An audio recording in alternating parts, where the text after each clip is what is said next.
of wrinkling. Imperfections are the key to physicality. That's why you see people, and I'm including myself in this, use so much film grain and glitch effects in their videos, trying to emulate the authentic flaws of physical media formats. I think there's at least a broad connection between moldy world building and physical media, not just in how material storage models can mildew, but if you think of the real maps at the start of fantasy novels or material guidebooks that used to come with games, giving your audience something corporeal and capable of rendering is like putting a fragment of your setting in their hands. The indie game Tunic is in a way all about this connection. Throughout the game's world, there are the layers of ruins upon ruins that one would expect from any moldy world worth its salt. But there are also pages of a pro-instructional guidebook for you to collect.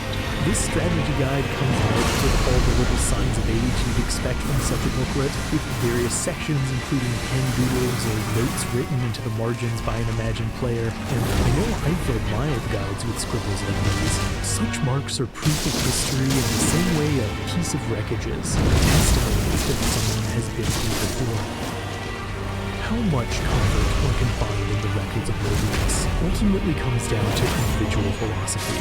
There is a portion of me that is uneasy when I see the wreckage of civilizations past, be they real or virtual, and know they were once as uneroded by time as we are.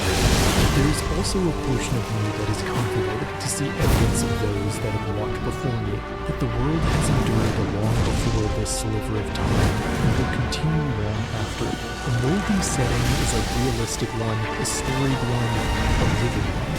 Maybe the past is not reclaimed, maybe what is rotted and rotted forgiven. But even if something thoroughly digested cannot be regurgitated, it can still feed the growth of something new. There is beauty in decomposition, waiting to be done. Well, that's good. I don't really know what I was expecting. There's one massive unanswered question that making this video left me with. How many of these settings actually qualify as post-apocalyptic? Is Fallout post-apocalyptic? Is Breath of the Wild post-apocalyptic? Is Lord of the Rings post-apocalyptic?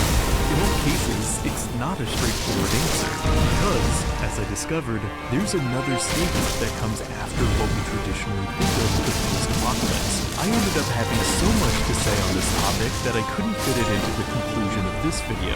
So instead, I made an entire second video where I dive deep into worlds like Akapura Games' Rain World and Ghibli's Castle in the Sky, both of which originally played a much larger role in this essay, but ultimately didn't fit and deserved their own dedicated video. You can watch this other video right now exclusively on Nebula. That's not all though, because Nebula isn't just the place to watch my videos early and ad-free, it's the best place to watch hundreds of other creators and more, including some really incredible original productions that are showing how Nebula is pushing the industry forward.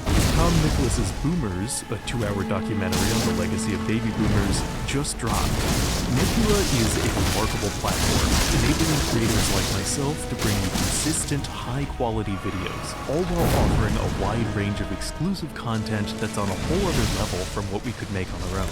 So sign up for Nebula today at just $3 a month on the yearly plan at nebula.tv/curiousarchive.